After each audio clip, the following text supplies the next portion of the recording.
All right, welcome to the February 17th AMSA Board of Trustees meeting. Officially call the meeting to order, and the meeting is being live streamed. Check out the AMSA webpage for more details there. So next up, Sarah, could you please announce the board members present? Okay, Bella Gorman, Ben Hamill, Don Capello, Jill Schaefer, Liz Soul, Maura Webster, Nick Poirier, Roger Jarrett, Sheila Kelly, Salmini Sampath, and Zachary Oglesby. Thank you, Sarah. And when Raul or Kristen join us, we will have announced them as well. Next up, I need to appoint a timekeeper who will keep us on track for this evening. Volunteers? I can do it. Zach, great. So Zach is our official timekeeper. And finally, announcing that we will be going into executive session at the end of this meeting for negotiation with non-represented personnel, and we will not reconvene back in open session. So we're ready for public comment, since we have recorded attendance and guests. Sarah's actively doing that. I did not receive any requests for public comment, so unless there's someone on the line that would like to speak, there was no request through email. Request for public comment. Going once, going twice, complete. No public comment. Votes, we have, actually in the vote section, I checked in with, well, let's just do them in order. So we have looking for a motion to approve the minutes from January 2022.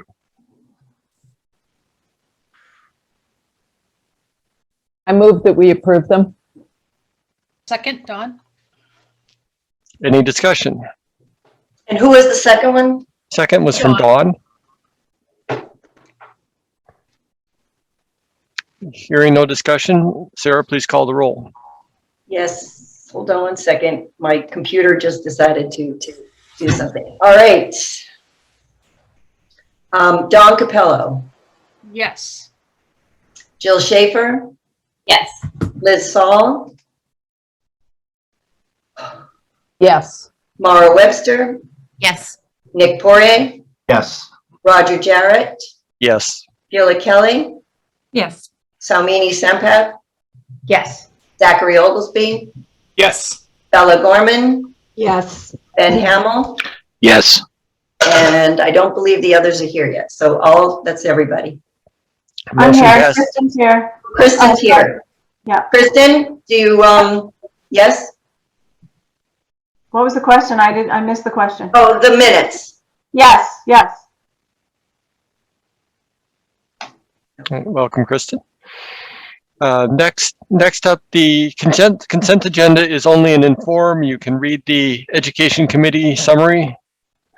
The third item was the executive session minutes. We're going to defer that vote to next month. The fourth item is the vote to approve the construction manager and a pre-construction budget for WT Rich Construction Management Company. Ellen, would you like to speak to this topic?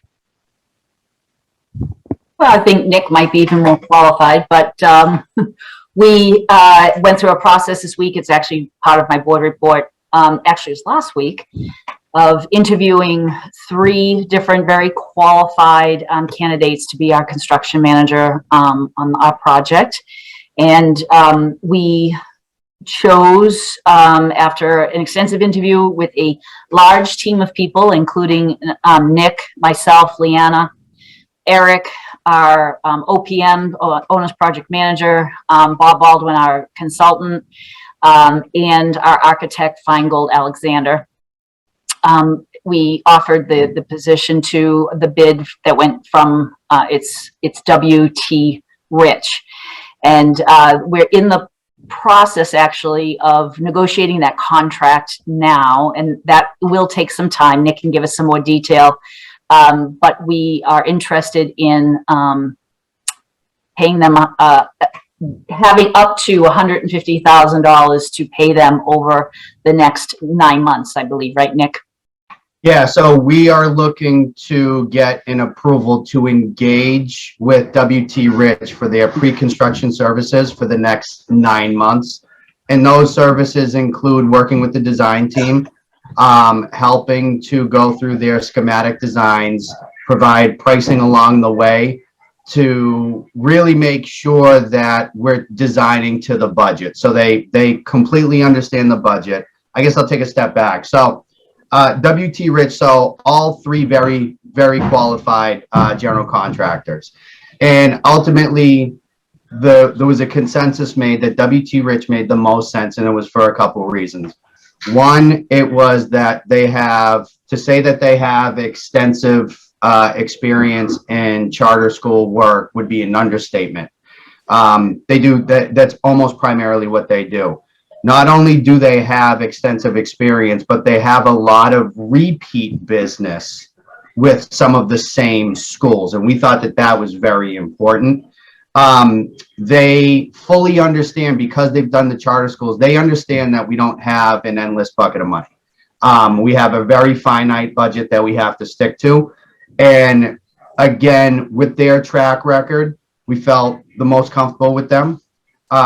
We felt like there was a connection made between the team. We also like the fact that Bob Baldwin, who's our OPM, has a lot of experience working with WT Rich, and so does the OPM's answer. So because of all those reasons, plus a ton others that I could get into if you guys need me to, we felt like WT Rich was the best fit for our school, because they understood what we were trying to do. They have a ton of experience working in occupied areas like the school, so they really know how to navigate around. They understand the challenges that we're going to be facing. They understand the complexity of what we're trying to do, and that we're looking at it as kind of a phased approach where, and again, not to get too much into the details, but getting in the road that really provides the best circulation for the school, which is going to be a pretty immediate impact, positive impact on the school. So, so we decided to engage with them, and I believe what we're looking for tonight, and I probably won't word it correctly, but what we're looking for is an approval to engage with WT Rich for their pre-construction services for the next 9 months of up to $150,000. This is going to allow the process to keep moving. And right now, Bob Baldwin is negotiating with them to see what he can do to massage the number down as much as possible. And that cost includes a lot, like I had been saying before, working with the design team, making sure that there's a lot of checks and balances along the way to make sure that when the design is done, it doesn't come out to a $20 million price tag where we clearly can't afford it. And now it's delaying the job. It's causing angst with the community and with the board. So there's a lot of other things that go into it. And again, I can get into detail if anybody has any questions. I'm more than happy to answer that. But in a nutshell, that's what we'd be looking for tonight. And I think it goes without saying, but having Nick on the board through this process has been absolutely invaluable. Obviously, he's very fluent in this and took part in these interviews with us. So thank you, Nick, once again for all your input and for helping us to articulate all the things that we need to that we're not fluent in because we're educators. So thank you, Nick. And I'm glad that I can finally contribute. So thank you to everybody. You've been contributing all along, Nick. Thank you very much. Roger, I think you have the exact wording on the vote. I don't have it I don't have the exact word in front of it. Basically, the vote is to approve the selection of WT Rich and to be able to enter into a contract for up to $150,000 for the pre-construction services. And giving me the authority to sign. And yes, and giving Ellen authority to execute the said contract. Motion to approve. Who was that? Nick. And I'll second it. It's Sheila. Other discussion or questions from the board? Hearing none, Sarah, please call the roll. Bella Gorman, Yes. Ben Hamel, Yes. Don Capello, Yes. Jill Schaefer, Yes. Kristen Carney, Yes. Liz Saul, Yes. Mara Webster, Yes. Nick Poirier, Yes. Raul Porras, Yes. Roger Jarrett, Yes. Sheila Kelly, Yes. Salmini Sampat, Yes. and Zachary Oglesby. Yes. That's Motion everyone. passes. Motion passes unanimously. Thank you, everybody. We'll help move the project along. Final piece is, let's see, do we have let me hunt down the exact wording for this. So the final piece is a vote to approve the agreement to quarterly sweep the money that we raised from the capital fund from the board, from the STEM Soaring Eagles to AMSA. Liana, do you have the exact wording? Have to hunt it. I'm trying to get email and run a meeting at the same time, unsuccessfully.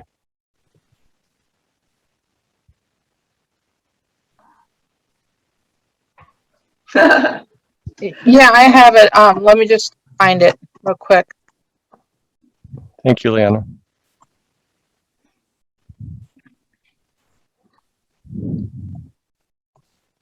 And this was discussed in finance and approved and recommended to the board.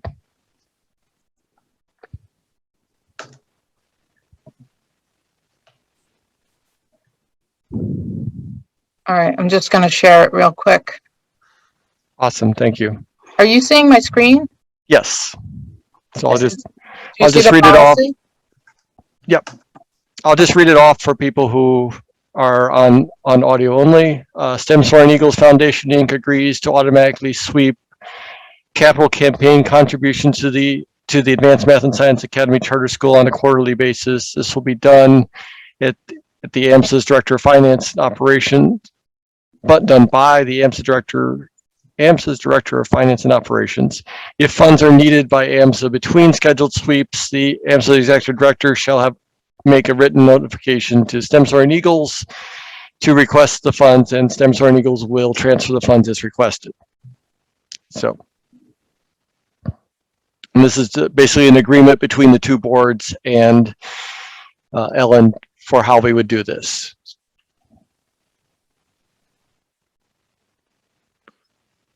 Is Chris still the chair there? Chris O'Keefe is the chair.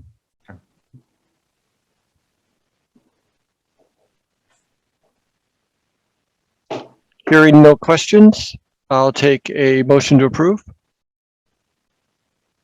Motion to approve. Second. Motion from And who's second? Maura. It would be Isabella. helpful, I'm typing an area, if you would say your name when you do the vote, that would be helpful.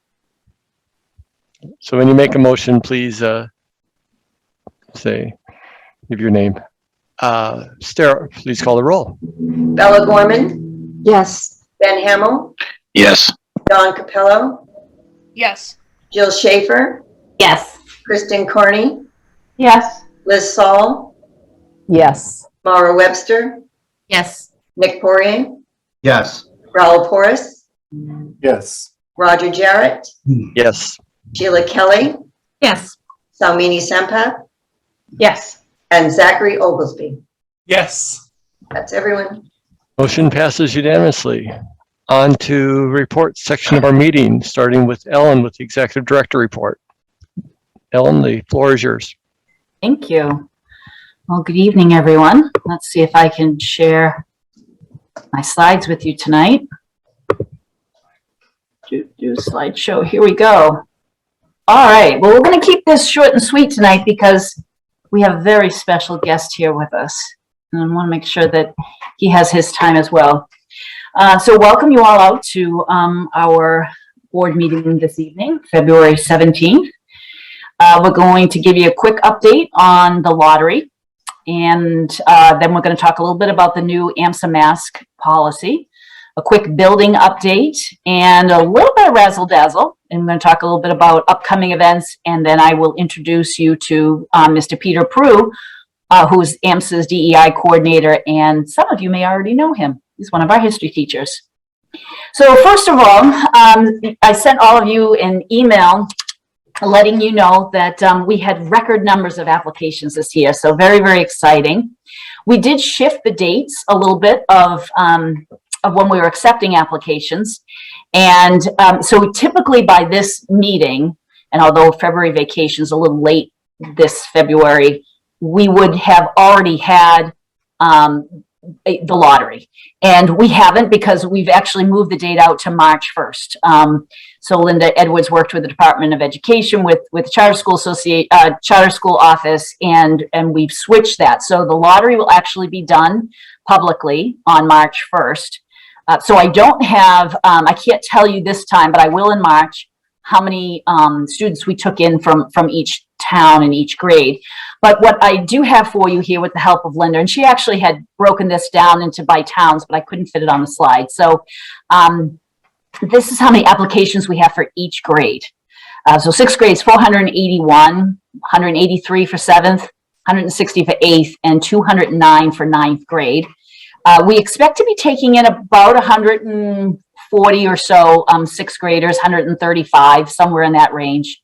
There will be a few seventh grade seats taken as well. We like to stay away from eighth grade if we can, just because of the academic rigor and the number of classes. It can be a tough place to jump in. And then we know we'll have some ninth grade seats open as well. And Linda will be working on that through the spring and the summer, for total application numbers of 1,033. So that is the exact number of our all-time AMSA record. And I think as we go through the years, I think we're going to see that number going up and up. We had an opportunity this year to actually, we were invited in by Mike Bergeron, our Marlboro superintendent, to visit the fifth grade classes too. So just I think it was the 31st of January, a number of us, myself and Anders and Mike and Peter Prue actually came with us, did a little roundup, and we went to all the different elementary schools in Marlboro and did a presentation on the school, and it was actually a lot of fun. All right, and so our AMSA masking policy, for the parents who are listening, or for those of you who are parents on the board, you received a letter from us talking about how we're going to roll out the AMSA masking policy for the spring of 2022. Wanted to let you know that 75%, as of this week, 75% of our students and 90% of our staff are vaccinated. Love to see that number go up, but we're happy with that number. That's been a long time coming. We were running in the 60% for students for a long time. So happy to see that number has gone up. As of this week, we have 2 active student COVID cases, and last week we had 0. So we're actually very, very happy with that. We found ourselves in a really great place after a very, very challenging January, especially those first 2 or 3 weeks after the winter break. I think in total, over those weeks, we had about 200 student cases. And so, and that's an awful lot of work on teachers, where they're creating extra Zoom links. The nurse's office, at the time we were doing contact tracing, which was also very, very taxing. So we're very happy with our numbers. It takes a lot of pressure off a lot of folks at the school. We made an announcement about the opt-in at-home COVID testing program, and we have been doing that. Well, we have, I believe it's about 125 or so staff members who are involved in that. I don't have the latest number on the students, but it was in the 400 or so range. That's all being run and organized out of Lynn McCluskey's office, and they are delivering those to staff's email boxes, their physical mailboxes at school, and then they're also being delivered to students in their directed study or in one particular period of the high school. We're also still doing symptomatic tests. So if anyone's not feeling well at the school, any of our students or staff, you can always go down to our nurse's office, very accommodating, and they'll do a quick test for you. And everyone has also received tests to test prior to coming back from February break as well. So it was announced last week, and I'm sure you saw in the news, that the mask mandate that has been in place from the state and from the Department of Education ends on February 28th. And what they said was, we are now turning over those decisions for local control. So they've turned those decisions based on how things are going in the different towns and cities in the state, control to the superintendents and executive directors at each individual school. So we thought about this, spoke to a lot of folks, including medical professionals. Some of our parents who are in the medical field also reached out to us, and decided that we would continue with our mask mandate until March 11th. Now that's basically 2 weeks when we come back from February break. The 11th is the Friday. And I feel that by that time, we're going to have a pretty good idea if we're going to have a spike after February break when many of us are traveling, or if things have really, if our numbers are really, really low. So as I mentioned, that the staff all has a test that they can take on February 27th. They had those delivered to them.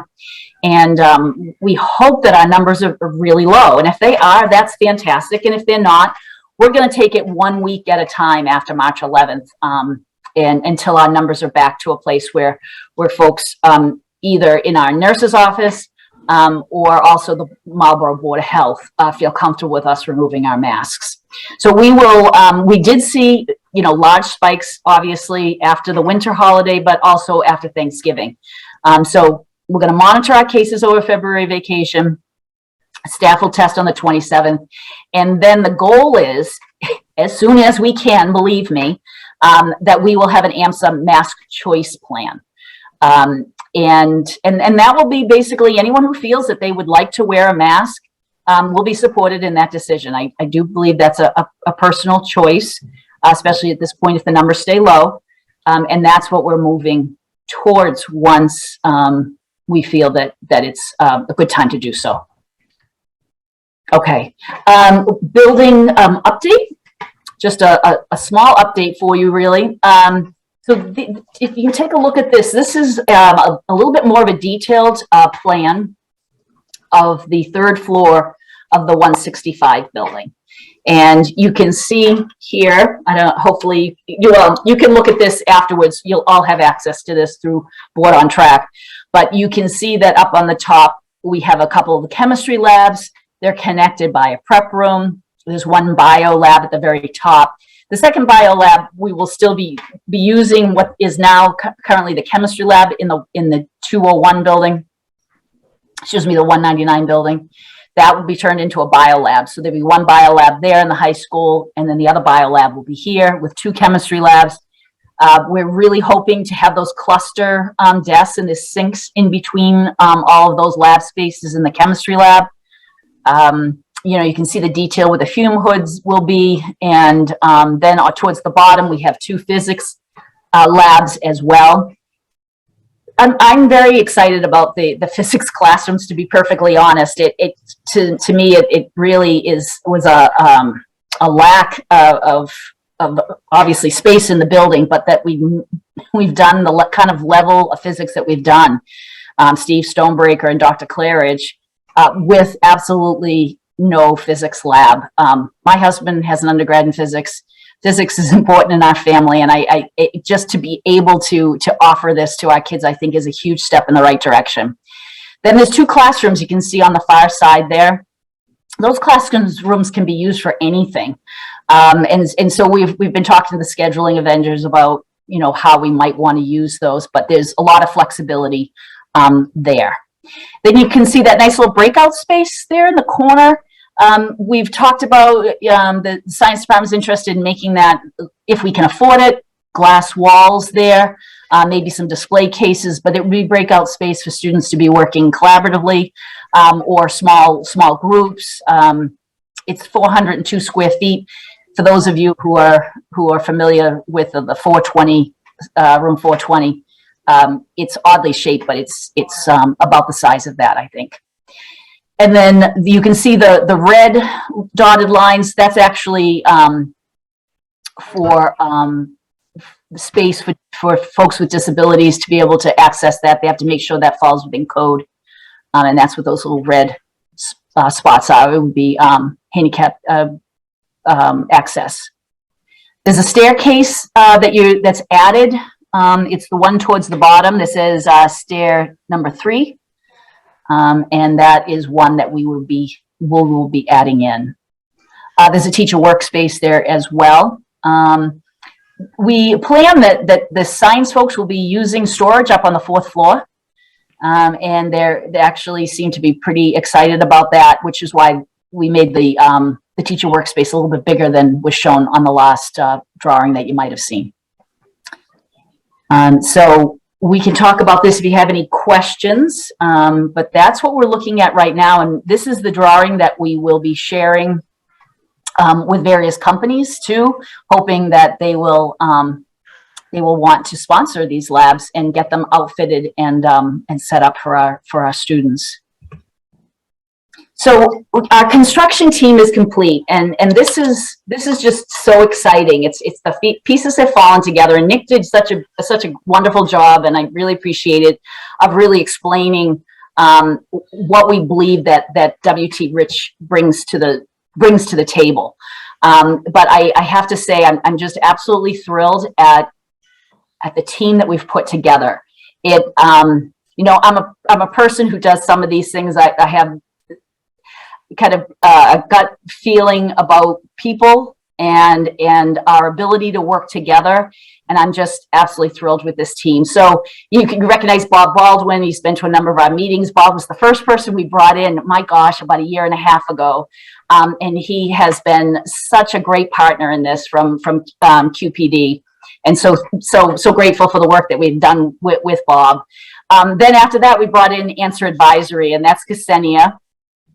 There as well, and some of the folks on the finance committee have met Ksenia. She's detail oriented, she's tough, she asks tough questions, she's quick to laugh, but boy, she really works hard. She's super organized. She's been a great support for Leanna, and grateful to be working with her and the rest of the Answer Advisory team. And there's a number of people behind her and beside her as well.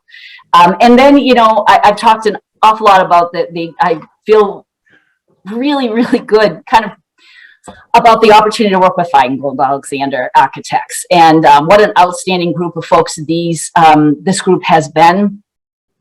And that's Regan. She is efficient and sharp, and that's Christopher Lane. No relation to Eric Lane. But fantastic people to work with, have made every single change and question that we had, just been a super addition to the team. And then all of us got together with all of these folks and came up with W.T. Rich. And as Nick mentioned, these folks have deep experience, many years, many projects with charter schools. And I really feel that this is so important. Obviously, Bob Baldwin has been working with charter schools since the 1990s.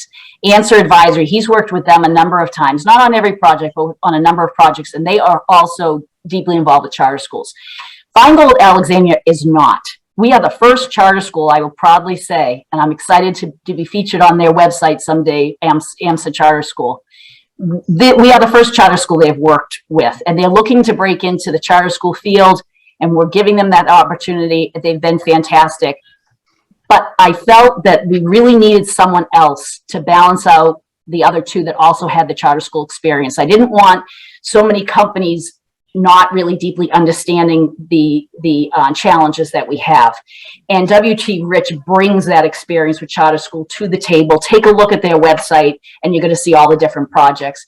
And once again, as Nick said, it's repeat business as well. And I know some of the schools, I've actually been inside some of the schools that they have worked on. And I'm really excited about having this team all together It has the same kind of feeling to it as the administrative team that I get a chance to work with every day at AMSA.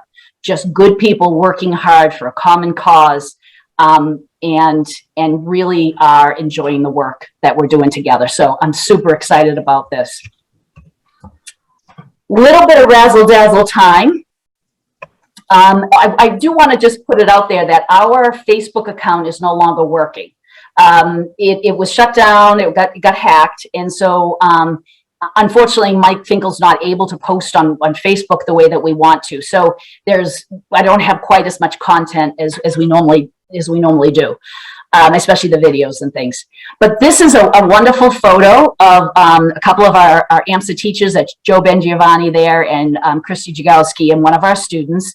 And we received a $10,000 science donation from Beckman Coulter. And this actually happened in kind of an interesting way. They reached out to Mark Vital, and Mark quickly put together the paperwork and the grant work on it. And within, I think, 24 to 48 hours, we found out that we had received this $10,000 for our research program and science program. And these folks went down for the presentation. So very proud of our science department and really looking forward to making that investment in science as we move ahead over these next couple of years. One of the other things that we've relaunched since COVID, since we've returned from COVID, a few months ago, we started with our core values in action. And that's when folks experience or witness students or other students doing something that fits into our core values. And so I've put a link here if you're interested in taking a look at it. These are stories that Mike Finkel puts together. Folks, I think there was one recently that a student found $5 on the ground near the cafeteria, and they picked it up and they turned it in. So those types of things, and that was one of our younger students, right? That is part of integrity, and it's part of community, and it's part of excellent behavior as well. But really highlighting those moments in time when kids make really great decisions and they're caught living our core values. So there's a link there. You can take a look at the page on the new website, and it will tell you all the recent stories that we have that we're highlighting, and encourage you to if you see students when you're on campus making good choices and doing good things, you can always just let us know. So we have some upcoming events. Obviously, February break, much anticipated, from February 21st to the 25th. I think everyone is really looking forward to this. I think people, as we've been saying, they're worn out, and everybody's looking forward to this little time to rejuvenate.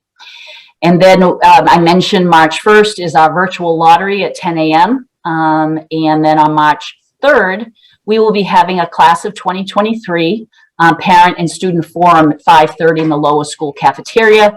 And this forum is for students and parents to discuss the recent decision on the Disney senior trip. And so we're looking forward to working collaboratively with everyone to sort through that. Mike is also going to be working and Amanda working with the representatives from the class of 2023 from student government, and they have a meeting scheduled for March 1st. So we're excited about that. It's a great opportunity to work with kids and families. On March 29th, this is really important. We have the Department of Education every 5 years. You know that we have a charter renewal, but then mid-year through that 5-year cycle, they come for a mid-cycle visit. This is very important for a number of reasons. First of all, we want to make sure that we're ready for this meeting. They come and spend a day with us, but they also want us to put together a small group of board members to be interviewed. And basically, for those of you who haven't participated, there's maybe 5 or 6. It has to be, obviously less than a quorum. Together, and they just ask you questions about how things are going. And there are governance pieces to this particular visit that Sarah Snow is already working to pull together. So information that's due to them for March 1st, but then she'll also be reaching out to you to see who might be available on the 29th to spend about 45 minutes to an hour with those who will be visiting us. I'm keep adding on that we have a Board of Trustees strategic planning meeting still to be determined, but just so that that's still on everyone's mind. And then looking ahead, May 25th will be an art and science night. We also hope to be promoting the capital campaign at that evening as well. And then just to have it on your radar if you're interested in joining us for the class of 2022 graduation, which will be June 10th at 4 Kicks, hoping for good weather. And then also just to celebrate Black History Month, injustice anywhere is a threat to justice everywhere. Something that I truly believe in, a wonderful quote by Dr. Martin Luther King. Also would like, I've added a link over into the side there. Take a look at that. We've had some folks at school put together some wonderful stories in history of different Black leaders that have made a change in our world and a change in our country. So if you're interested there, they've been coming out also every day this week through the announcements that Mike Finkel sends out. But this is also a link if you'd like to go ahead and take a look at that. So that is my presentation for this evening. And can I answer any questions that you may have?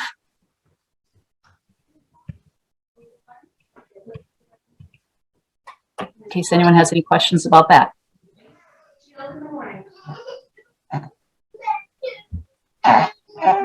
No, just thank you, Miss Lindsay. A lot going on in the school, and it's good to see. You know, I know in the past we've asked, like, oh, we want to make sure we stay on top of upcoming events and the Vassal Fest and all that, and you continue to do that every month for us. So I appreciate that. Welcome. I second Raul's sentiment. There's a ton going on, and it's really exciting to see those science labs. I've never experienced anything like that, and that is super cool. It is super, super cool. We're really, really excited. It's an improvement for, I don't want to say forever because it's not forever, but these are labs that will be in existence for our kids for the next 25, 50 years, right? Hopefully with updates and improvements, but this is something long overdue for AMSA, and I'm just so excited to be able to be a part of it. I don't want to gloss over the fact that you guys are making space to have the conversations with parents, especially in the class of 2023. I think that's awesome. I'm sure that Bella probably as the parent rep has more to say about it, but I think it's appreciated and awesome. So thank you. Sure. Did you get the invitation in email today? I have not dug into my email yet, but all right. I think it's in there. I think it's in there. Thank you. All right. Any other questions for Ellen? Thank you very much. On to continue with the executive. I am so sorry. I'm sorry, Roger. Oh. I just for the moment I should have had one more slide in there to remind myself to introduce the famous Mr. Peter Prue, who is joining us this evening. Peter, we could not be more happy to welcome you here with us, and I'm really excited about the work that you've been doing. And I know that you've been partnering with Anders Lewis as well, and with Padmaja. And thank you. I introduce you to our. It's fine. I thought I was off the hook. I thought I just could have gone upstairs and stuff for a quick second and everything. So absolutely not. Absolutely not. Thank you, Peter. Thank you very much, Ellen. And I just want to say I want to give a huge shout out and thanks to Dr. Lewis and Padmaja Pindaru, who helped me a lot with what you're about to see. So I'm really excited about the information that I'm going to be presenting to all of you tonight. We at AMSA, I think we're doing a really good job with our commitment to diversity, equity, and inclusion. We still have some work to do, but I think that where we stand right now, with our findings and the kind of the climate of what we've gained from student input, we are at a very good space. So I'm going to try. It's been a while since I've done the sharing of Zoom, which is a very good thing.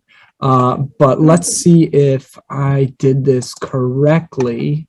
Can you all see this screen? Oh, yes, I did it correctly. Yay. All right, good. Excellent. Okay. So here is our report on diversity, equity, inclusion. Now, I know Ellen gave a little bit of a spiel about who I was. She said I was famous. I don't think that's true, but thank you. But I have been at AMSA for 8 years. I recognize some of your faces and such, you know, from meeting you throughout the years and having some of your kids in my classroom. But I am in the history department, and currently I teach 6th grade, 9th grade, and AP European history. I'm not just a history teacher, though. We do have a curling club. It's not running this year, unfortunately, because of COVID, but we are watching curling for the Olympics. If you haven't seen it yet, you should take a look. It's really fascinating stuff, but I'm also the National Honor Society, one of the coordinators with Holly Johnson. I've been a class coordinator before.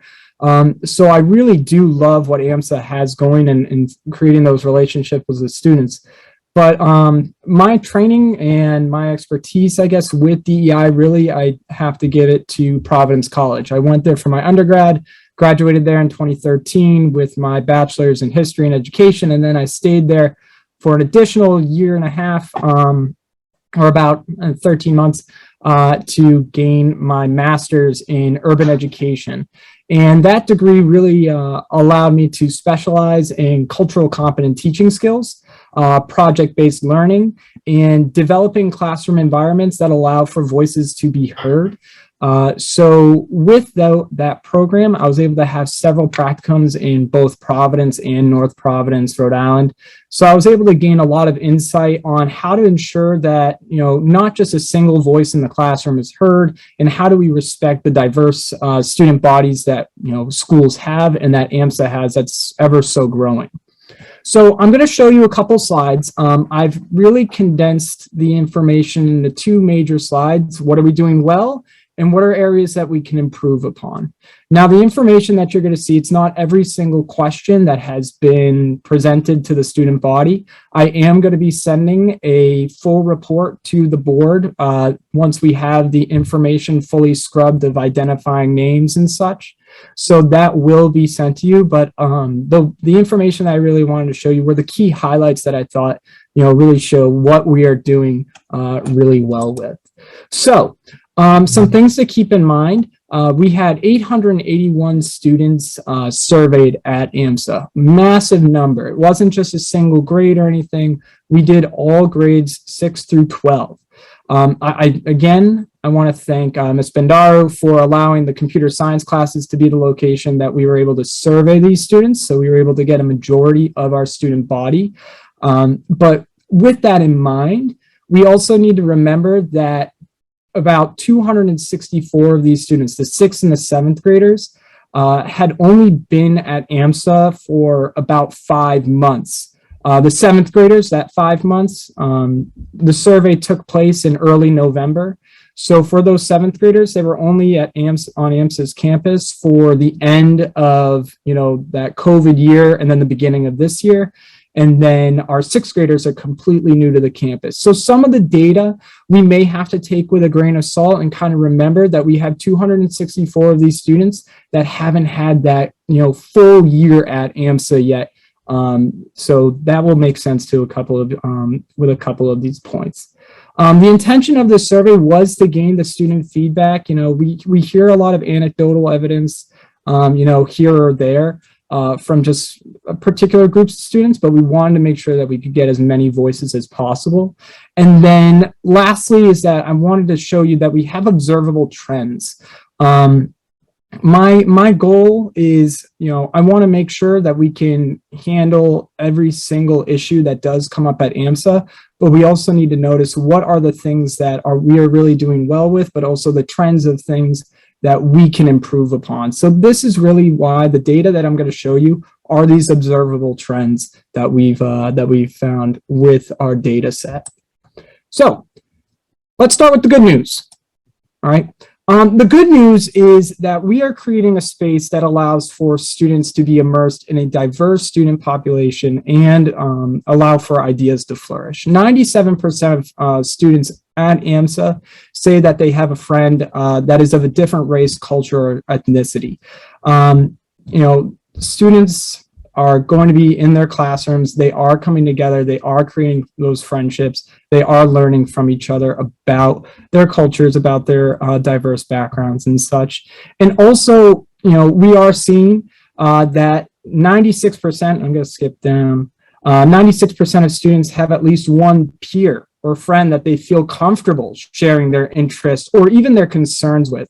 So this means that the students are forming those strong bonds, that they are able to share any sort of concern, any sort of displeasure that they may have, at AMSA. So it does say that we are doing a good job making sure that the friendships are maintained. 77% of our students believe that AMSA provides some sort of opportunity to discuss racial injustices, ethnic prejudices at AMSA. This is both in the classroom, but also having the ability to talk with school administrators and with teachers. And this, I think, leads us to a really great point, is that 91% of our students feel safe at AMSA. Now, I am going to go into that other 9% because some of us may be seeing, well, then what about that 9%, 10% that don't feel safe?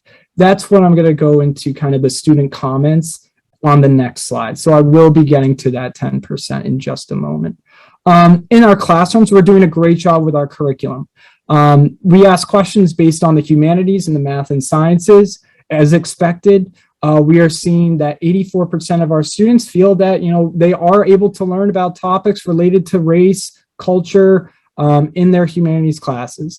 Again, let's keep in mind that, we did have those sixth graders that are coming in. They may not necessarily have had an opportunity within those first 3 months to get that in their English or their history courses. So these are things that we have to keep in mind when we see a number like 84%. That's really good, but we want to try and get it up higher for sure. We do have courses that are being offered in the humanities, such as like Contemporary Voices. We have History of Africa that's being offered next year. We have had courses such as The Dark Side of American History.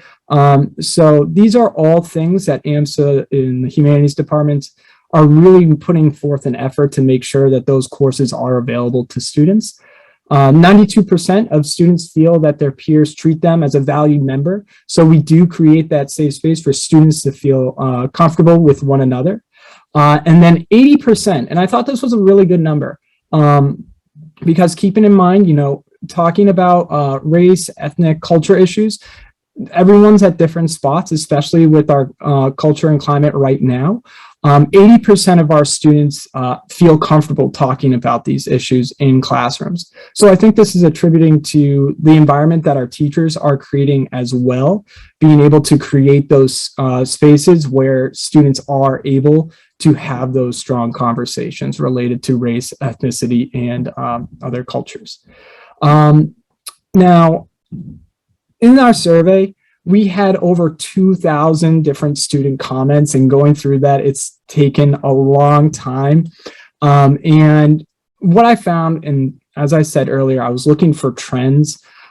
We do see that, and I wanted to point out that there are 2 student comments here. These comments are some of the best and well-articulated ideas that demonstrated those trends that was observable within the data set.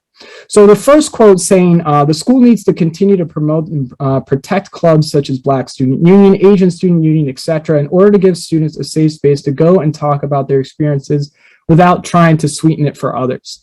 The school has provided a space, does allow these student groups to participate at student functions. Right now, we have Black History Month going on at AMSA. The Black Student Union has been able to put out information for our students.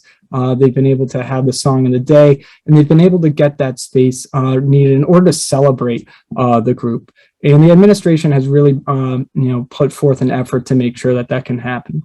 Another thing that we saw is that our students really do love the course offerings that they have that are diverse in nature. And one that I really thought was great, and this is a huge shout out to the English department. One thing that we are doing to support students of different backgrounds is reading books from different cultures in English classes. it is nice to know that we are showing representation from different cultures in our curriculum. Now, it's also important to know that it's great to some of the student data that we got was saying that the English department, also the history department, the humanities, has put forth an effort in order to include LGBTQ topics within their courses as well, allowing students of all different backgrounds, not just ethnic and cultural, but also sexual orientation and gender identification, to also be represented within their curriculums as well. So I think that's really something that AMSA should be taking pride in knowing that we are making forth the efforts to make sure that student voices are, and students in general, they're able to see themselves in the topics that they're learning in their classes. All right. So that's the good stuff. Right. And AMSA is doing a lot of it. And when you get the data, you'll also, the full report, you'll see that there are certain things that are kind of expected, that are extreme, that are great positives as well. But these were the ones that I thought that really showed how well AMSA is doing. But now the next stuff, the next slide, I don't want you to think of it as so much of like, what does AMSA failed at? It's much more of where can AMSA improve upon? These are topics that I think are great goals for us. And another thing that I want us to keep in mind here is that, when we talk about the inclusion part, in the equity part of DEI, is that it doesn't happen overnight. It doesn't happen in 1 year. Is that we need to go ahead and we need to try and create policies and to create that sustainability factor. So that way we can hope that these numbers go down and move towards these numbers that you're about to see going down. All right. So areas where we can improve for student life, as we saw, 80% of students want to go ahead and they are very comfortable talking about those topics in class, whereas 20% are not. This is something when I think about the data set is that where is this 20% coming from? Is it coming from the 6th grader? Is it coming from the 7th grader that may not necessarily feel comfortable yet or necessarily have the articulation skills ready to go ahead and have those conversations? So with that in mind, that 20%, I'd love to see that go down, but possibly with a resurveying of data or another survey to the students that we possibly could see this number go down. The next one, all right, approximately 10% of students do not feel completely safe at AMSA. Looking at the data set and looking at the comments, I did not see a single comment throughout my time looking at the data where a student felt that they were in any sort of physical danger. During this whole entire time of looking at the information, it's more about student-to-student conflict and language that is used. Derogatory language, racial slurs, the use of identifying language to be used as a pejorative. This is the type of comments that we got. And with that, this is one of the things that I'm actually going to be addressing. A lot of the students were concerned about these incidences not necessarily being handled or being handled correctly by those in the classroom.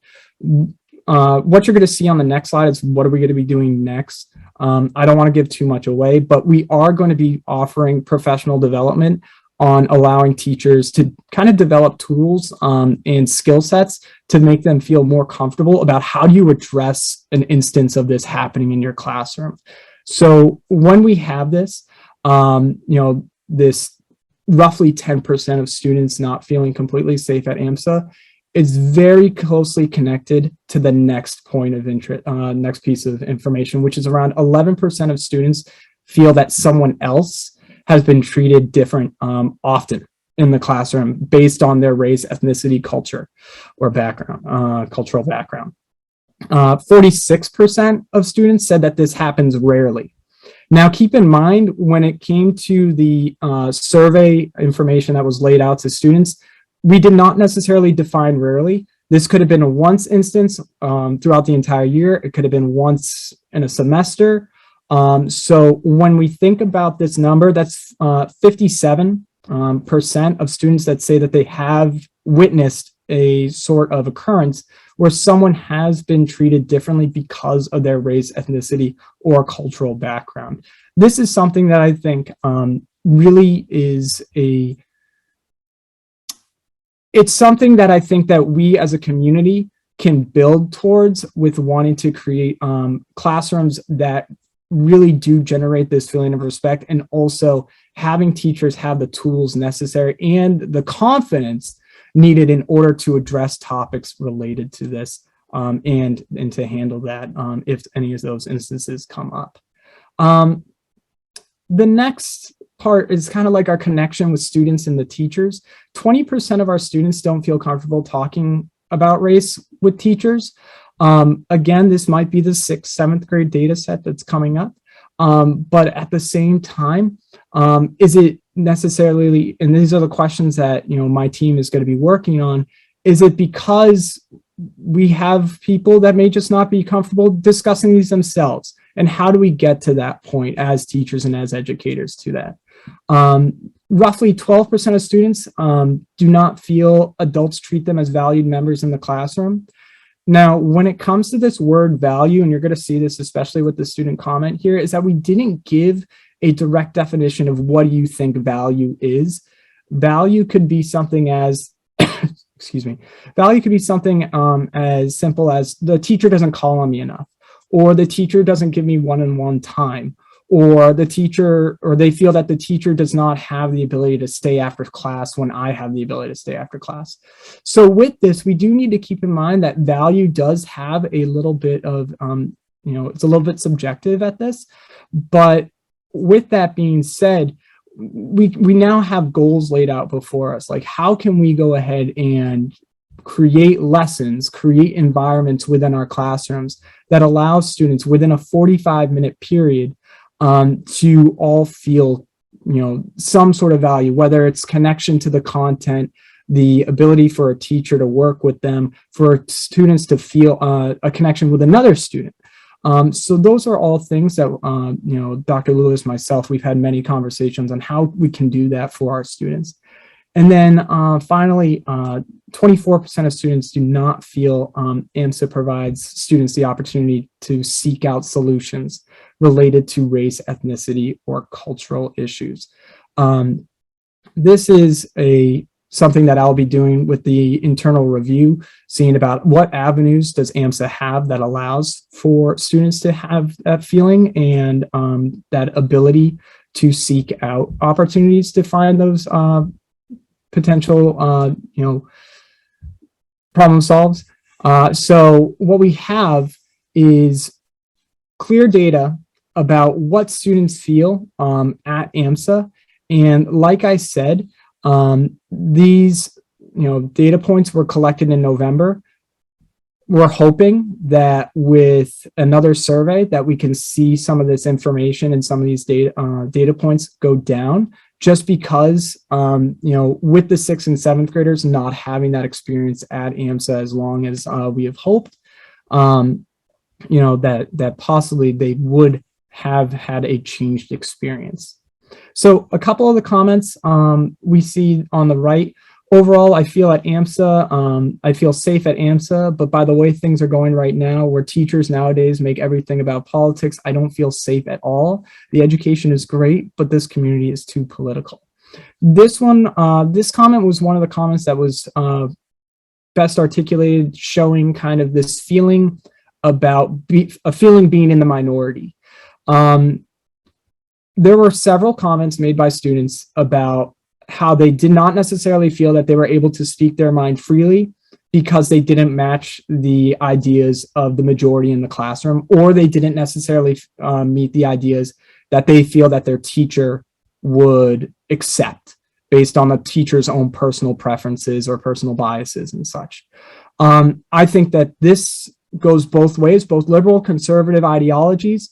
We see that in order for our students to have the best experience possible and the most productive experience, we need to develop techniques that allow our teachers and our staff to create spaces where students are able to have conversations that are respectful, that you can have disagreements and you can have a respectful disagreement, but yet still have a productive conversation. So how do we go about doing that then? That's going to be one of the things that I'm going to be looking for when I look at the conference that I'll be attending in March, on how do you create that in a space in a classroom. Especially with today's political climate, we want to ensure that students and all voices can be heard, and that students do not necessarily feel that they cannot say what they truly feel because feel of retribution from students or from teachers. And as I mentioned before, this idea of value, there was one quote that really struck me and really made me quite sad, is that it had somewhat, I felt, of a pessimistic view, is that we are one of 20 to 30 kids. There's no way that every single one of us can be valued. I hope that teachers, and I know myself, is that I want to make sure that our students always feel valued in the classroom, whether it be that I have a simple conversation with them, get to know them, or that they feel connected to the content. So how do we go ahead and allow for students and allow for teachers to create those positive relationships and those positive classroom environments where a student, when they come in, even if they're not called on, they're still able to feel a connection to the class, to their peers, and be able to leave knowing that their voice, their opinions mattered. So those are kind of like the main data points. As I mentioned before, you're going to be getting all of them that were collected, that I felt were the ones that I thought that you would be interested in most. What are the next steps? Well, as DEI coordinator, I'm going to be conducting an internal review of our school handbooks and policies. I'll be involving several school stakeholders, including administrators, staff, in order to ensure that, we're thinking about all lenses here. It's not just about race. It's not just about sex. It's about, all different things, gender identity, sexual orientation, all of those different things that allow us to really ensure that, we are not necessarily marginalizing anyone just because we didn't think about it. We're also going to be conducting professional development. Excuse me. Brianna Cashman has done a fantastic job of getting teacher feedback on potential opportunities for professional development opportunities. And I am going to be offering a professional development on March 16th that's called Language in Our Classrooms. The goal of this professional development is to allow teachers to develop protocols, techniques, and to gain a voice in their classroom to address issues regarding, bigoted language, racial language, students calling each other names. How do you create that respectful environment within the classroom and addressing student behaviors? Because if we look at the data, a lot of what the students were saying is that the reason why they don't feel safe is not because of adults, it's because of what they're saying to each other. So that's really where, the first development that I'm going to be offering to teachers.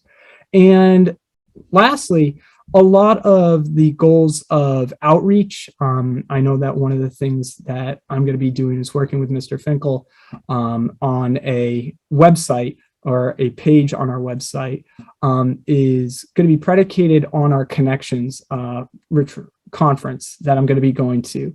On March 18th at Sutton High School, there's the Connections Conference that's been postponed because of COVID, but we're going to be having it in person now.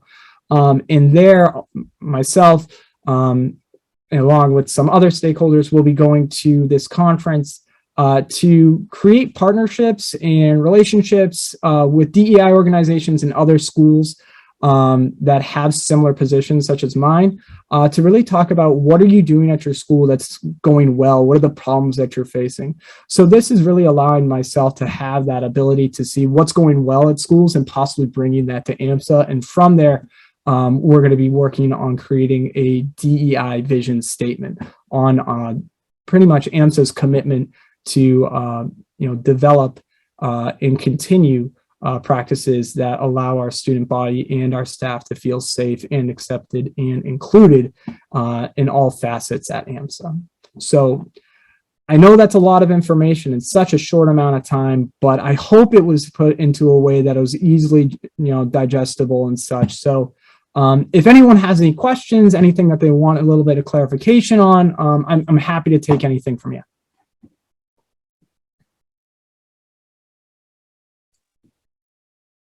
So, Roger, this is a good time for comments, or is this the kind of thing we're going to flag for the discussion?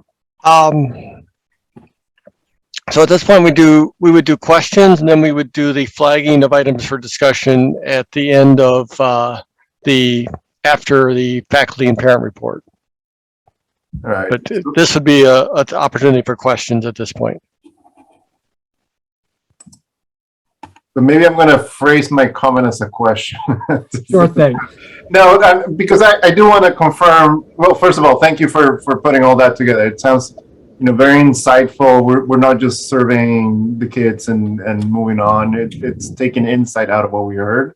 Mhm. I guess to make sure I phrase this as a question, we can break it apart by grade, right? Or was it anonymous in the sense that we don't even know which grades are? So we do know how many students were able to take it by grade. The ability based on our subscription to SurveyMonkey, it's going to be able to do that if we are able to get a higher subscription by breaking it down by that. So we do have the data on the amount of students that were able to take or what grade they were in, but breaking that down individually, like what was the data set from the 6th grade? We're unable to do that with the technology that we had offered to us at the time. And that's okay. I mean, I was curious about trends. Yes, And exactly. And that's something that, is for sure something that we thought about with the data set. Because I'm also thinking of maturity levels that might have a different perspective on how you interpret some of these questions. And anyway, that was part of it. But if I'm able to squeeze in a comment that's not a question, it's that I think one of the good things I like hearing about the next steps, and you use the word skill sets and tools as a training coming up. I know there was a strong reaction to the PD that we did last year, the year before, and whether or not, and I actually believe I agree with those that said that there was an unintended side effect, that the training actually created more division. And I think if we focus on tools and skills that everybody can use, if they choose to do that, then the worst division that can happen is that whoever doesn't like the tools, they won't use them. And then we'll deal with that. But I think that's better than focusing too much on the framework or the definition of the problem. It's more about having the tools. And to your point, I think we had the hypothesis when we heard the complaints from Black at AMSA and others that the issues were more within the students and less between AMSA, like the adults and the students. And I think the results kind of confirm that. But obviously having the tools to address those issues is part of AMSA's responsibility to make sure we're making a difference. So thank you. I think it's, for what it's worth, I think that's a good approach, focusing on the tools and the skill sets that are going to help the adults deal with that. Thank you. It's bedtime, and this is like the first time that I'm not going to be there for bedtime. So good night, buddy. I love you. Have a good night. Good night, Cole. Thank you. Thank you very much, Raul. Appreciate those words. Other questions for Mr. Pro? I'd just like to add a comment.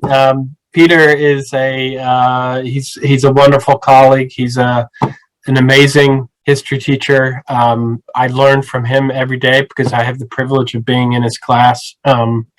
And he is someone who's really, truly committed to making AMSA a welcoming environment for everybody.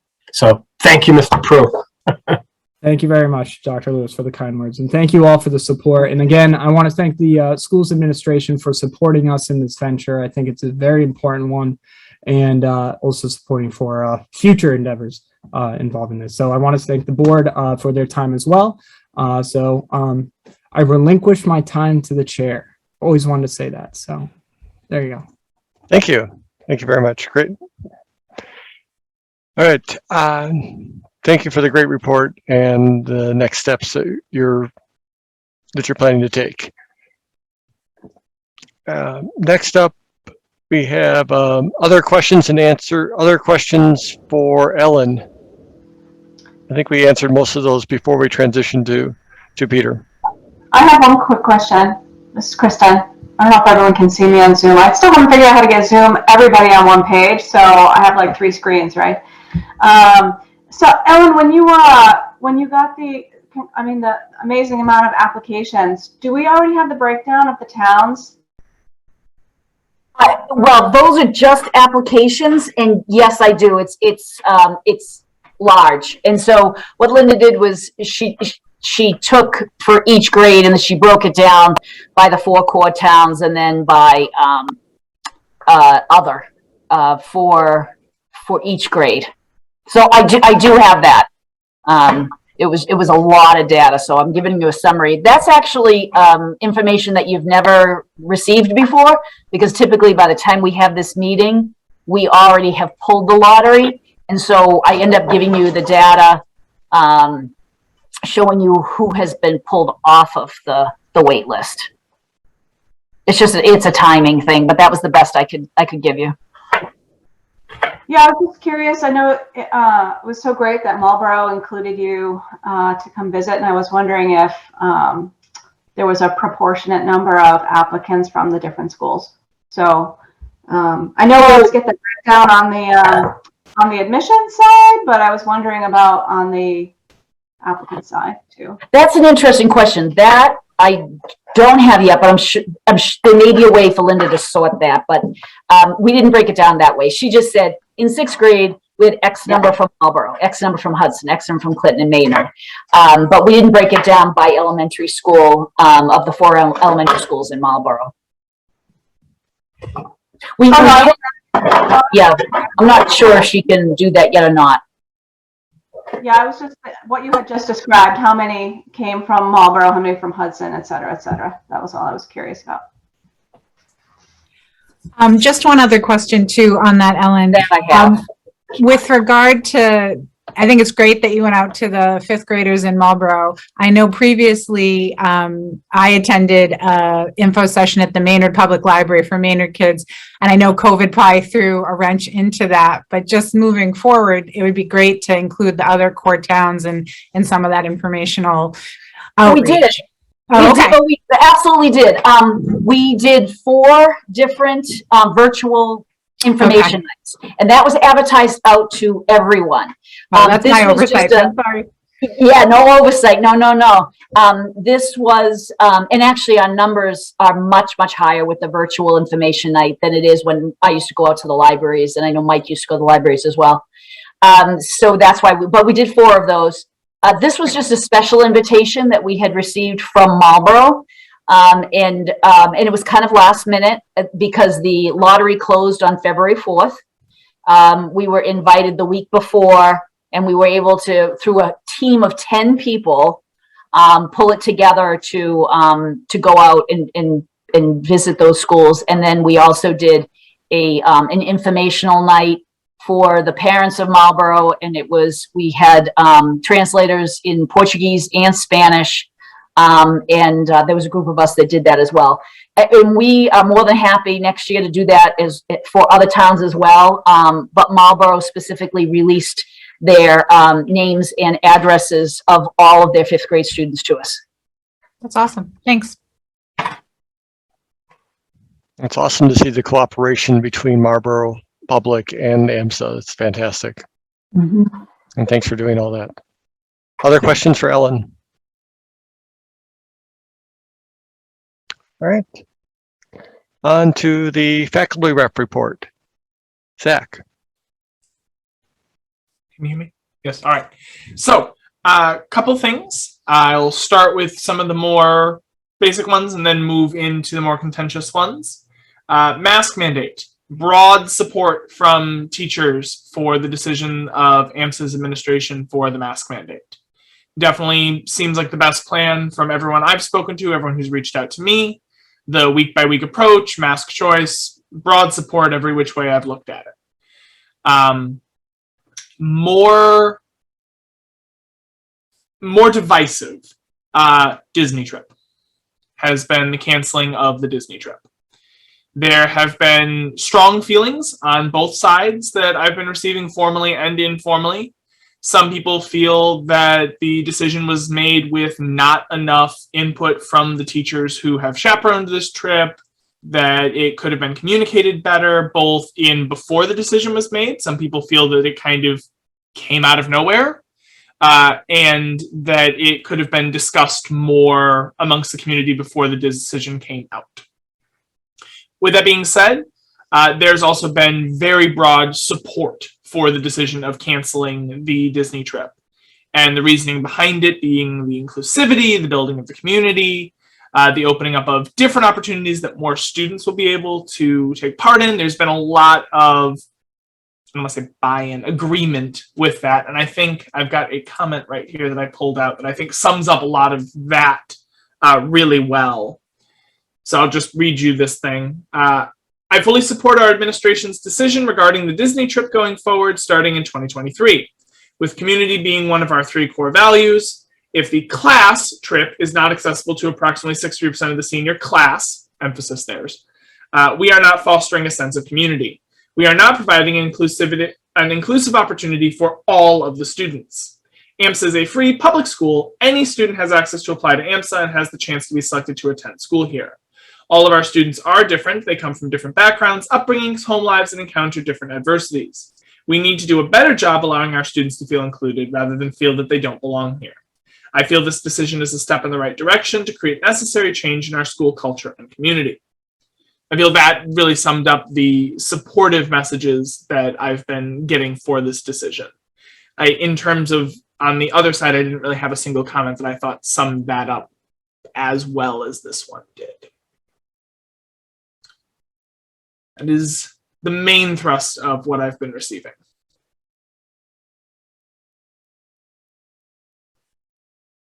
No. Roger, you're muted. Any questions for Zach? Thank you for your report. Parent Rep Bella, floor is yours. Hello.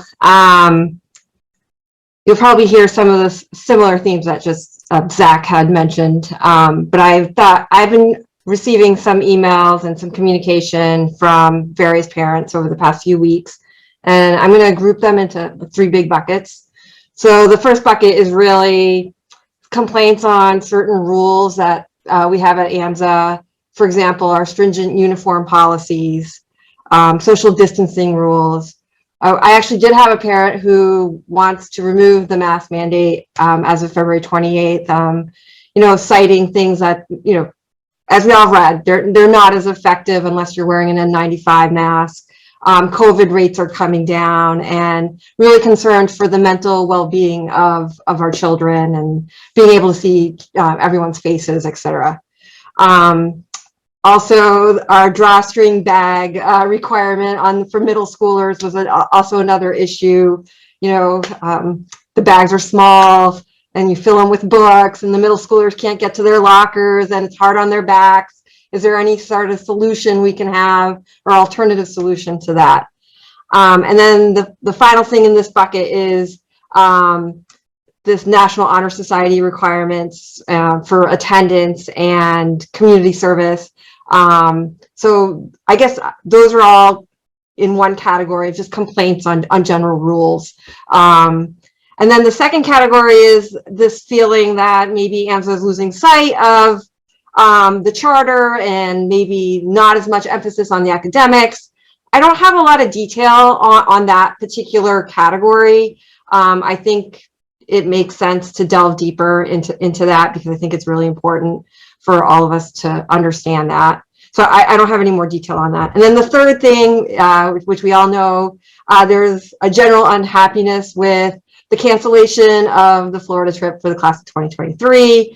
From some parents just really unhappy that it got canceled, and really don't understand why, to didn't like the way it was communicated, or why wasn't the community involved or included in coming up with some alternative solutions. And I'm happy to report that the administration's acting fast, and we're already going to have a forum in March to talk about solutions, and I think that's great. So I guess that's it. Those are the three categories. Questions for Bella? Thank you for summarizing the very wide-ranging set of opinions there over many topics. Great summary. All right. At this point, are there any items that were brought up that the board wishes to flag for discussion later in the meeting?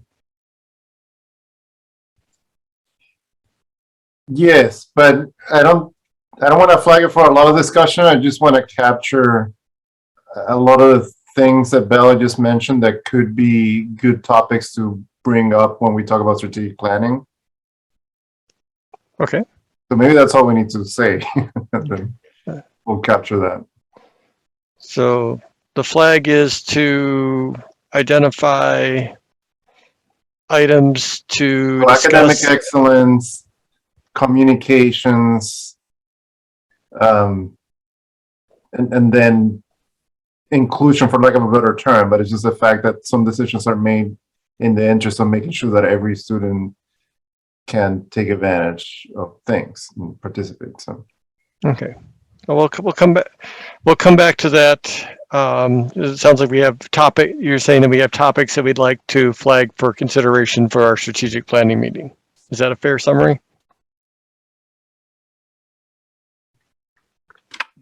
yes. Okay. Very good. Other items for flag and discuss. Hearing none. On to chair business.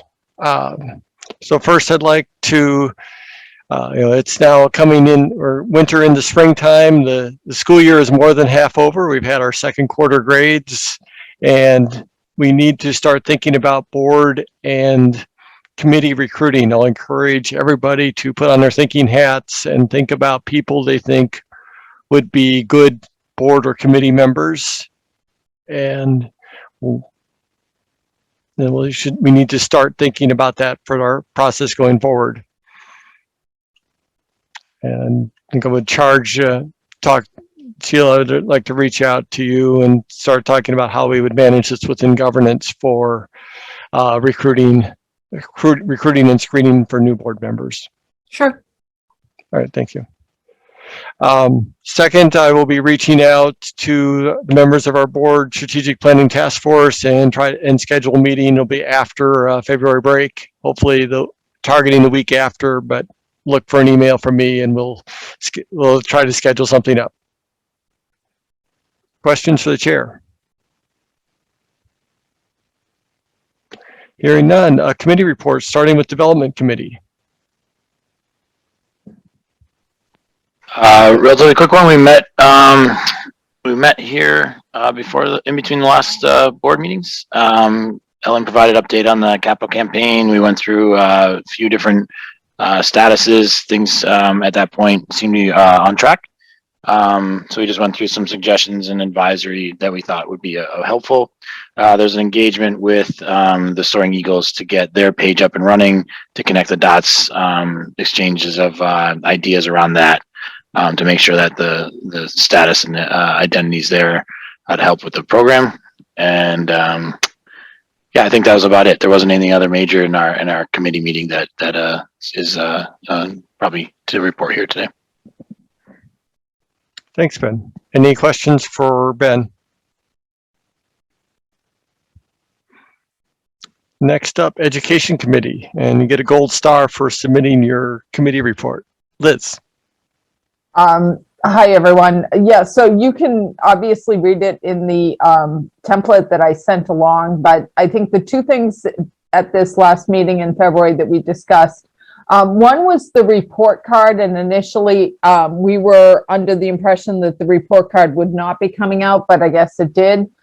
So we did have a chance to go through it. We have some questions. I think one of the key takeaways, and Dawn, thank you for joining the meeting and providing this feedback after the fact, because I do think one of the ideas, and I don't know if this is something that is even possible, Sarah, would have to go back to Dees and ask, but if there was any way to look at the data in the report card and not compare it overall to Massachusetts, but to compare it to the core towns that we pull from, I think that would probably be more meaningful. Again, I don't know if it's a possibility, if that sort of data manipulation is even available, but I think that was a very interesting thought and approach that we could possibly take in the future. So one of the things that we looked at in terms of comparing sort of the overall Massachusetts numbers is typically they're not really looking for the high performers as such, which is a category that AMSA falls into, but they're more interested in looking at sort of the schools on the other end of the spectrum who fall more into the failing category. So that was just something that the Ed Committee had observed. And so I think that, if there was in the future any chance to look at that data and compare it to the core towns versus the entire state of Massachusetts, it would be probably more meaningful. It is available. It is? Oh, great. All right. So I'll follow up with you, Sarah, to see how we can get those cuts of data. Well, each school district has its own report card. So I think if you take a look at the link where our report card is, you should be able to just drop down menu, Marlboro drop down menu. Right. I was thinking that, but if I did that, I would have to pull all the data together. I was looking for, is there a way to aggregate the data so that I'm not doing it all manually? So that would be. I can do it through the chart. The chart. Okay. Okay. So I'll talk to you about that, Sarah, offline. So we just think that might be more meaningful. The other thing, just as an update, the senior exit survey is still underway. It actually is being worked on by Mr. Naraki's principal counsel, and the student representative from the Ed Committee, Bridget Beschlein, is still working with that group, and we should have the results of that survey for the June meeting, so we will plan to present it at that time. Any questions for Ed Committee? That's it. All right. Thank you, Liz. Look forward to the survey results. The exit survey will be great. Governance. Sheila? So we did meet. We will have some language, like Roger said, free next month on modification that we are proposing to the executive minutes portion of our minutes policy, just to be sure that we're clear on how we are, excuse me, keeping, maintaining and disclosing those minutes. So that's to come. That was kind of the big takeaway from our meeting. Any questions for governance? Thank you. Thank you, Sheila. Finance Committee. Kristen, the floor is yours. Hi, everyone. I'm going to share my screen. I can find the right one as always.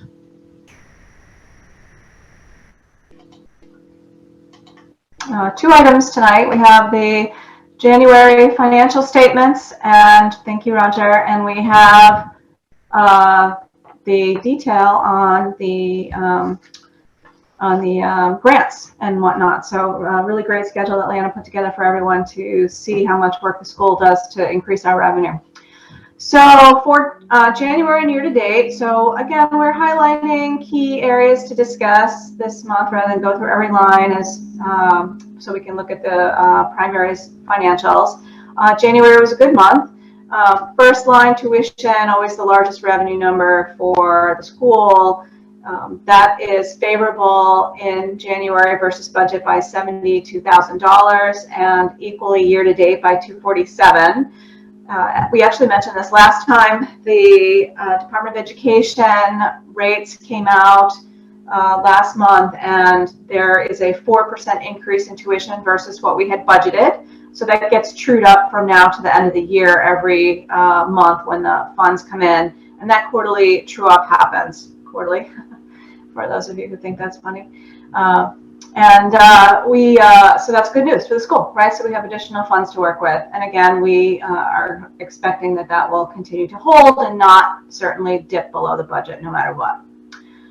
Grants and donations, pretty much on, so not much to talk about there. A couple of items in the budget are highly timing sensitive, right? So annual giving, student programs, athletic programs, all of those items are subject to timing.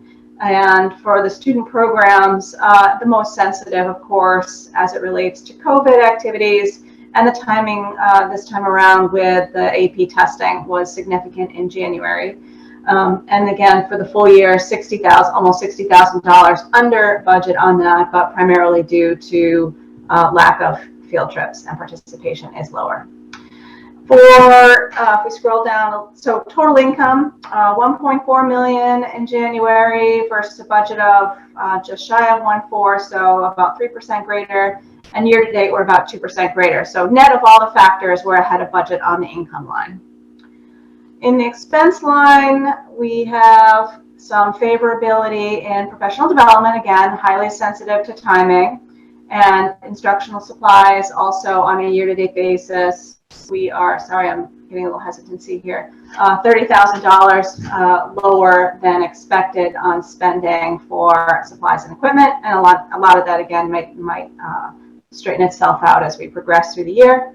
Student program expenses also down versus budget, equally in line with the revenue being down, less spend and less revenue for those programs. Lease, cam, and taxes are favorable for the month and the year by $123,000 for the year. We had a real estate tax reduction, which was good news for the school, and we had some reclassification of mortgage interest that we had originally had in the budget. So a little bit of an accounting item there and timing. And our next line to discuss is our IT expenses. Those are down by about $39,000 on a year-to-date basis. We'll watch again for timing on those and see when the programs come through that need to be funded. And other operating costs, pretty large number. We're down $211,000. That was primarily an accounting adjustment related to the purchase fees for the financing of the building purchase.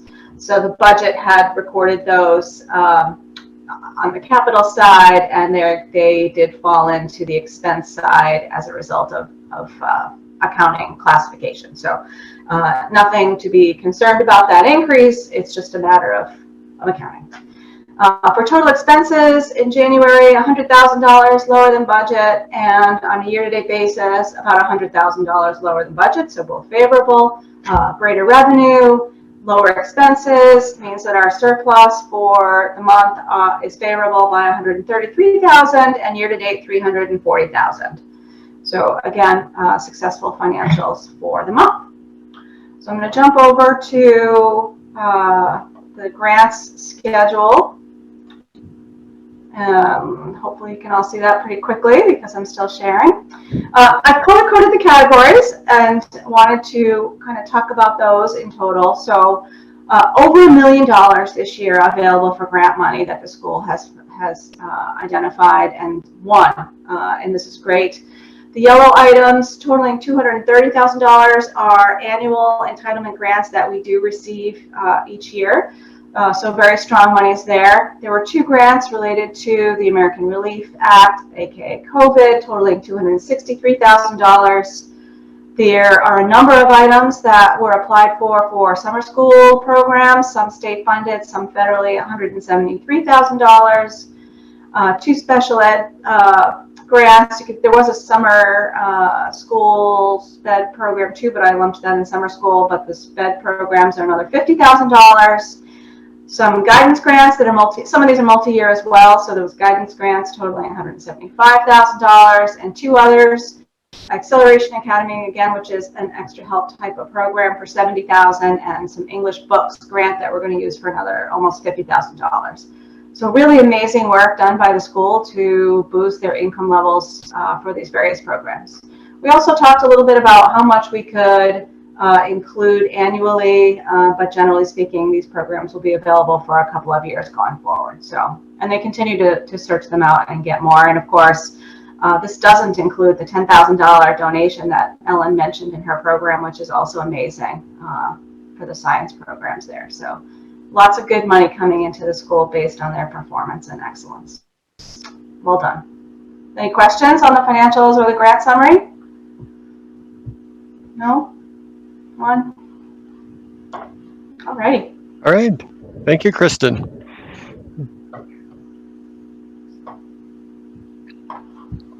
So in our next section of the meeting, we are discussing items flagged from our meeting.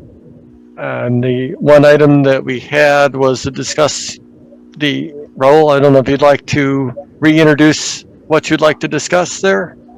It sounded like there was topics for our candidate topics for our strategic planning meeting. Yeah, and we don't need to discuss much. I think what I just want to make sure we capture is that Bella had a list of things that came up from comments from parents that some of them are recurring things that we have discussed in the past. And I think it's hard to be actionable if you just think about the category. But maybe what we can discuss is how do we get specifics on those topics so we can get to an actionable point, right? So I think the way, and please correct me if I'm misinterpreting the way you said it, Bella, but you said there were complaints about academic excellence, but we don't know specifically what that means. So is it our grades are going down? Is it, we're not covering the material that we should cover? Whatever the specifics. I don't want to get into that discussion today, but what I do want to make sure is that we have a discussion on how to, first of all, understand the current state, like what is it that we think is an issue, and then what are we going to do about it? It's part of our strategic planning. So that's all. Yeah, I agree. I think obviously these statements are being said, but we don't know the details, and I really think that we need to have that information so that there's something actionable can happen.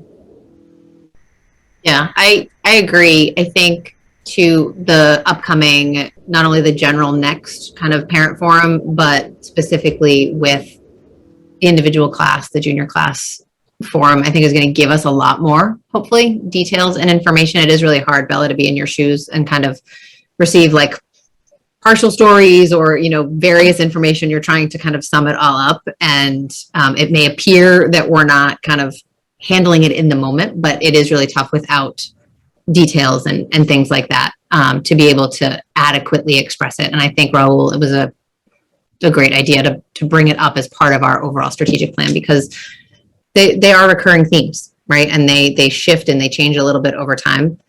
But I think that's a good environment for us to really dig deep on them. I just have a follow-up comment, and it's sort of to Bella and Maura.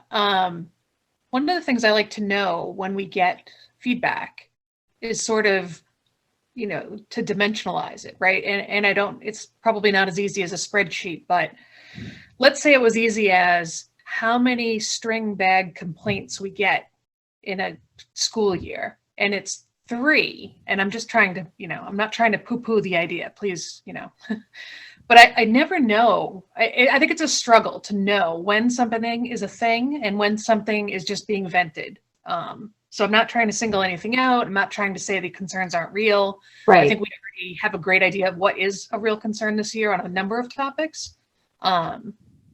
So I guess when we do discuss these things, I'd love to just have a better idea from both of you, because you've had the role combined now. I think I'm making my point without, I'll probably just keep going on in circles. So sorry. Yeah, it's almost like we need to understand the magnitude of the issue being raised. And is it, is it a single person problem, or is it, are we seeing, 80% of the parents complaining about an issue? And I think the other thing, just going back to that one idea around the string bags, is is there also a common understanding as to why the string bags are used? I know that it's always been something that has been, a problem with the lower schools. So the question is, do they understand why string bags are needed versus the big backpacks? That's just, my overall thought there. Yeah. I mean, the string bag is, I think we've all heard it and we've all experienced it and we've all complained about it. So I definitely think like that's probably a good majority of the middle school parents, but a lot of us do understand why we have them. Yeah, so definitely. But in terms of how many parents do these views reflect? Sometimes parents are speaking on behalf of other parents. So it's really hard to know the numbers. I don't think it's the masses, but it might be a small number and it could grow. So I guess that's something that you want to, at least address or acknowledge. Yep. Yeah, and it also is I think one of the particular challenges in the parent role is just not everybody wants to speak out too. So because one person is complaining could either mean I'm the only one affected by this, or I'm the one who has spoken out and I actually know 20 other people that didn't feel empowered to speak out but have the same issue. And it's a really hard role as a parent rep to quantize that and figure out which it is. And I think it is a challenge. Roger, I have a question. I'm not on the survey task force anymore. So are we doing a parent survey this spring? That might be a way to get some of this data. Yes, ma'am. And we actually had our first meeting, our kickoff meeting for the survey this week. And just, not a lot of details at this point. We have enough time. We decided on the timing, which is going to be after the April break, correct, Ellen? And the one thing we can promise, or our intention, is to make both the family and the staff surveys shorter, which hopefully will result in more participation and better response rate. But yes, these kinds of issues, hopefully we can ask them in a way that's more general, because yes, everybody can go on and give their specific feedback in the kind of the free comment section, but we want to see trends. And I'm not saying trends year to year, I'm saying trends in the survey of the people that respond, give us an idea of the big important issues. And by the way, since I got off mute, I keep thinking number of complaints maybe is not, yes, we want to see something. If an issue is important enough that a lot of people are bringing it up, that means the issue is important. But the opposite isn't necessarily true. There might be important issues that people are not speaking up for. So we just need to be careful about how we measure magnitude, or how we try to get a sense of magnitude. It's hard to quantify that and be very objective about it, because some things might be a big deal and they're just there. So there's not an easy solution, I think. But yes, we're running the survey. It'll be a shorter survey. If anybody has any ideas, you're welcome to send them to me or to Ellen, or however you want to do it. But you're welcome to join the survey task force if you miss it, Joe. I think it also would be good, if I could, for a quick second, just to remind parents and people who are watching, like, there's always opportunity, right? There's public comment at the beginning. We open it up. I mean, it's not a requirement of open meeting law, but we do it so that we can have people participate and share comments at the beginning of the meeting. It is really, I'm on social media daily for my work. And it's not always a fun place to be, admittedly, but it's different than bringing that conversation into an open meeting law meeting here, like our board meetings, right? And so it's really hard to translate what it is. So I think I just want to remind everybody that there are communications protocols of how to deal and kind of communicate with the staff and then administration and proper channels. You always have Bella. You have any one of us that are on the board to reach out to us as well.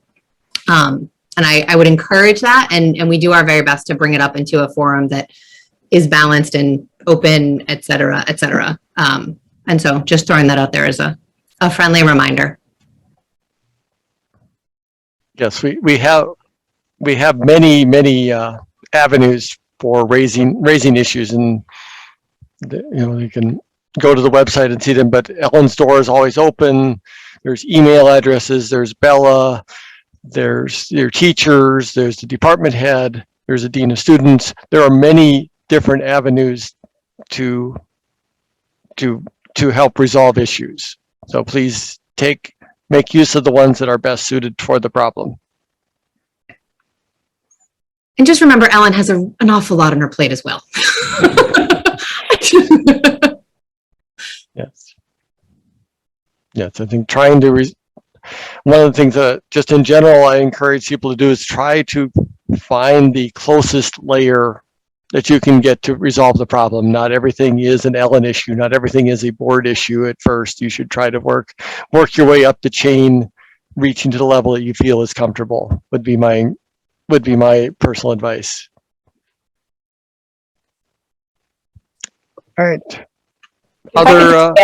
Add Roger, just reminding folks about the communication protocol, right? If there's an issue with academics or a teacher, you communicate with the teacher and email them first. If you're having difficulty there, you include the department chair. All those are communications. All the email addresses are on the website. Then from there, it can move up through, Mike and Amanda, vice principal. There's lots of layers. So thank you for mentioning that, Roger. Most welcome. All right. So I'd like to go into the meeting wrap up. Summary of action items. Sarah, do you have your list of action items from the meeting? The only thing, I don't know if you're going to consider them action items. One is connecting with Sheila and about governance and recruiting, and the other is Liz and I getting together about the chart tool.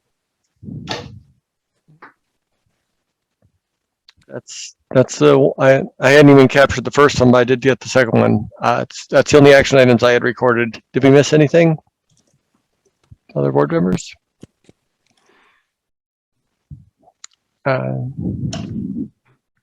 So that is our summary of action items.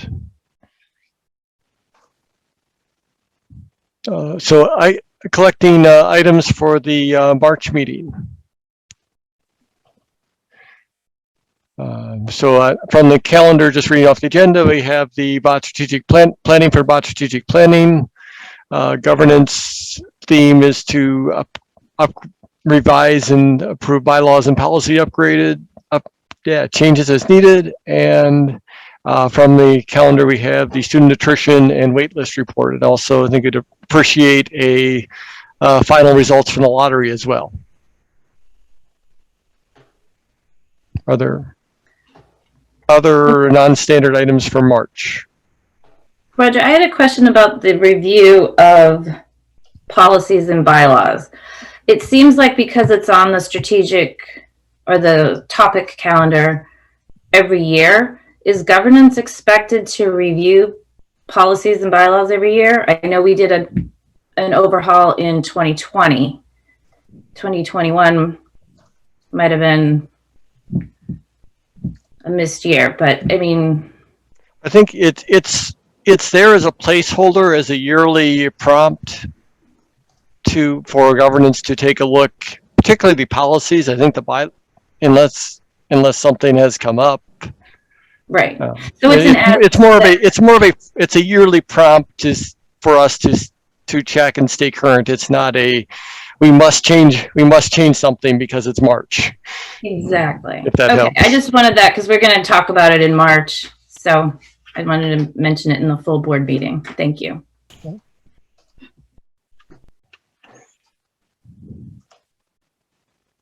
All right.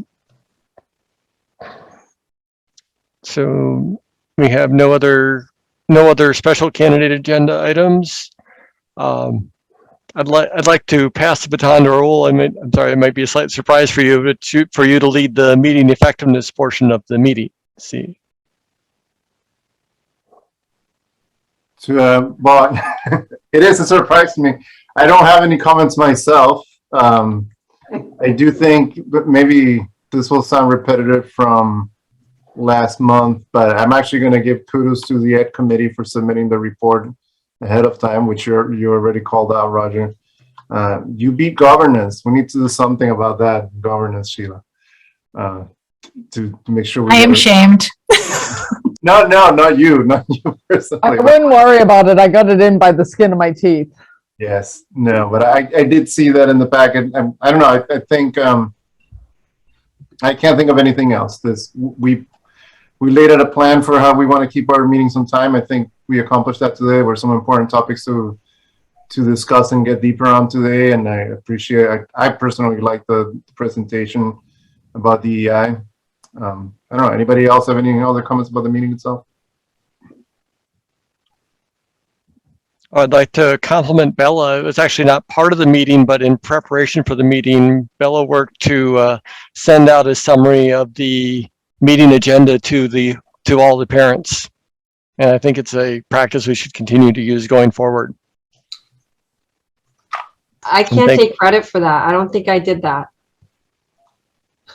Well, all right.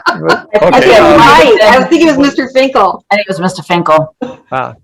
And Mr. Finkel does so many great things. So yeah, I'm sure it was him. Okay. Or virtue in action. Let's add it to the notes. Yeah. Yes. So, Mr. Finkel, please keep doing that going forward.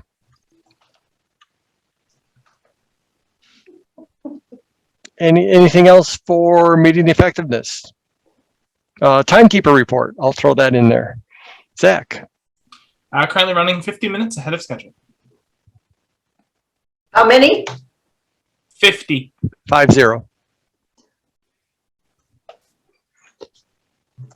right. Seeing nothing else, I would at this point we'd like to go into executive session after a 10-minute break. So we'll start at 8:03. Looking for a motion to go into executive session and to conduct a strategy session in preparation for negotiations and with non-union personnel for our executive director. And I'd like to, besides the board members, I'd like to invite Ellen to the beginning of that meeting. And Zach, this would be a conflict of interest for you, so you would not be part of the executive session. So I'm looking for a motion. So moved. Sorry. I would say Maura and Liz. Wasn't me this time. Oh, sorry, I didn't. I just came off mute. But I will second it. I will second it if it's needed. So Maura and Liz. Yes. All right. Any questions or discussion? All right. Sarah, please call the roll. Bella Gorman. Yes. Ben Hamill. Yes. Don Capello. Yes. Jill Schaefer. Yes. Kristen Carney. Yes. Liz Saul. Yes. Mara Webster. Yes. Nick Poirier. Nick. Sorry, yes, I was talking to myself. Raul Porras. Yes. Roger Jarrett. Yes. Sheila Kelly. Yes. Salmini Sampath. Yes.